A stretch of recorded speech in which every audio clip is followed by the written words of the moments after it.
Hello, everyone. Amanda Williams, MD, MPH, and I'm here today to talk about cold weather diuresis. And you may think to yourself, what in the world is that? Well, this is actually this phenomenon that occurs when the temperature outside is colder.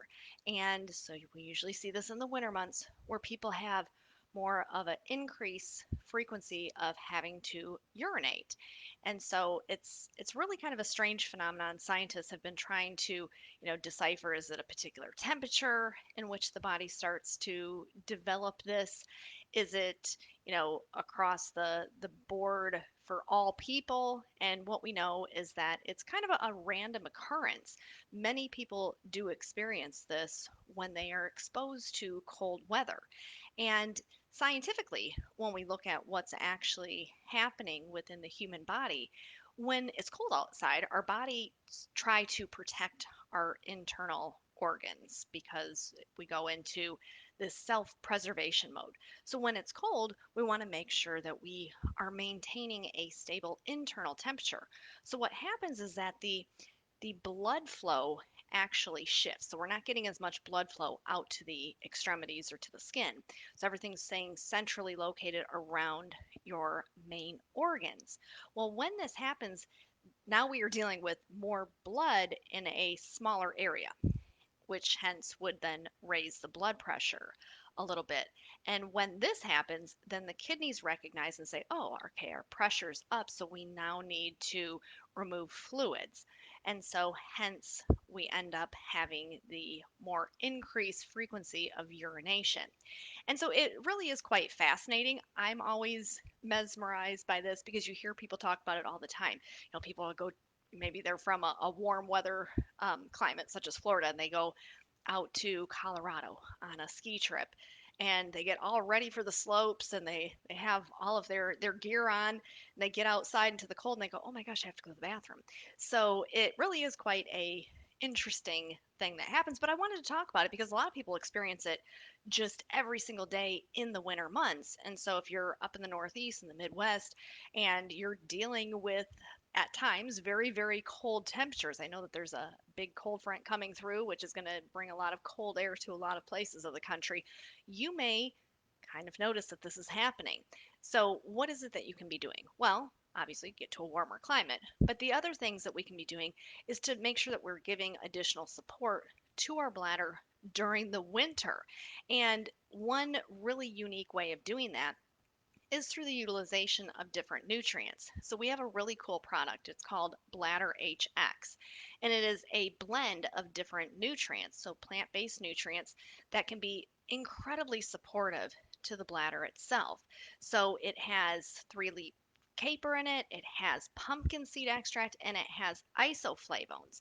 And each of these different nutrients play a key and integral role in terms of the functionality of the urinary bladder itself. Now, when we look at the big scope of things and we look at overactive bladder, which many people deal with, we know that 1 in 6 adults over the age of 40 years old will have to some degree overactive bladder, which is constantly feeling like you have to run off to empty the bladder. Then we have different stages too. We also have urinary frequency, so that's an increase in urination. Oftentimes this can happen to men in the middle of the night, but also to women as well. And then we can look at incontinence. And what we do know is that about 50% of women over the age of 70 years old will have some degree of urinary incontinence, and it's roughly about 20% of males over the age of 70 years old who suffer from urinary incontinence. And this is brought on by a variety of different reasons. Predominantly in females, we can look at hormonal fluctuations. So, as women go through menopause, there is a major shift in hormones, clearly, hence menopause. That's what we're experiencing. But one of the areas of the primary focus of what's impacting the bladder is the shift in testosterone as well as estrogen. And so we know that testosterone in both men and women plays a really important role in terms of maintaining the structural integrity of the bladder. So, as women go through menopause and their testosterone levels start to diminish, this can actually weaken the bladder itself. And so, this is one factor. We also know that estrogen plays a role in both men and women. So, men, yes, estrogen impacts you as well. We know that as estrogen levels start to plummet off, that this can actually affect the urethra itself and create kind of a narrowing or a stenosis. And when that happens, this also can create that situation with incontinence or also with the urge of that increased frequency because perhaps you never feel like the bladder is completely emptying or the flow rate of the urination is definitely altered. So we know hormones play a big role into this. Many times when we think about the bladder, we're not thinking about our hormones, but definitely we know that this is a major player into this. And actually, the International Journal of Neurourology did a study where they were actually looking at seasonal changes with overactive bladder. And I thought that that was, quite pronounced because so many people deal with the sense of overactive bladder when it's cold outside. So now we kind of have a better understanding. We understand that, okay, hormones can play a role into it, but when we think about the temperature, what's actually going on physiologically within the body with that shift in blood pressure, and then with the kidneys responding in kind to say, okay, let's try and remove fluid, and hence we are having more urine that is building up and having to release that. So let's go back to the Bladder HX formulation and talk a little bit about how these different nutrients can work to really help to support your overall bladder function. Now, there was a study that was done and published in the Integrative Medicine Journal, which looked at a combination of pumpkin seed extract along with soy isoflavones. And the isoflavones are very key along with that pumpkin seed for two different reasons. So the most interesting thing is this was a blend. The reason I bring this up is because our Bladder HX is a blend of pumpkin seed plus those isoflavones. Now, what we know about the isoflavones is that they can mimic, they work kind of in a sense as a phytoestrogen or plant based estrogen. So it can help to support that narrowing or the atrophy that can occur within the urethra itself. And then we have the pumpkin seed extract, which is really cool the way that this is working.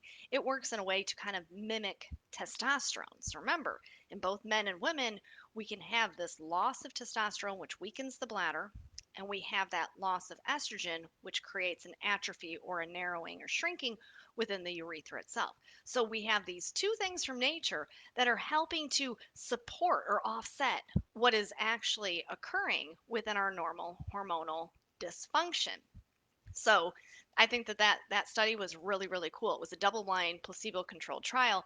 And at the end of this, and they had people between the ages of 35 and 70 who participated in it.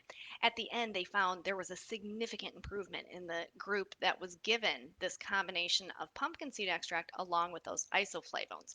So this is really a wonderful thing to have on board, certainly for anyone who falls into the category of having overactive bladder on a regular basis or deals with the urinary frequency, the increased urination at night, as well as those who are dealing with any degree of urinary incontinence. So, this is a very good option.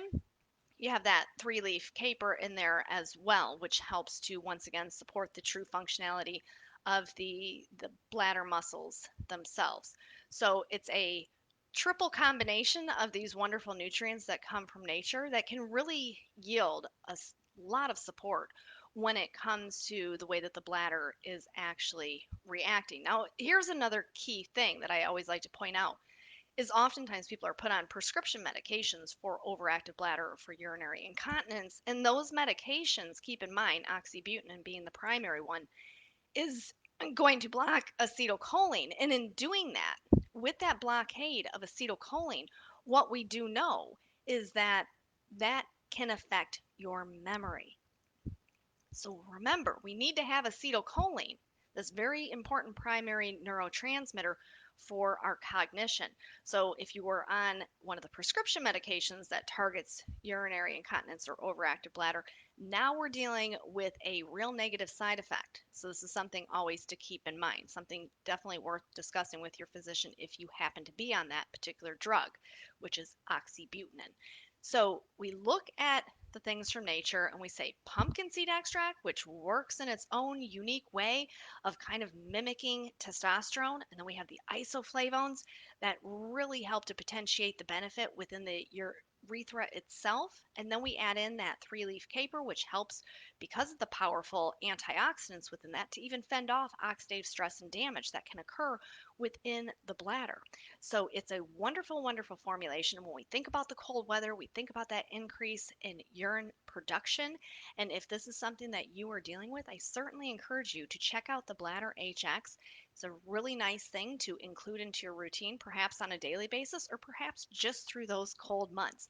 Now, I will be back with you in a few more days to talk about more wonderful formulations available at InVite Health. Thank you.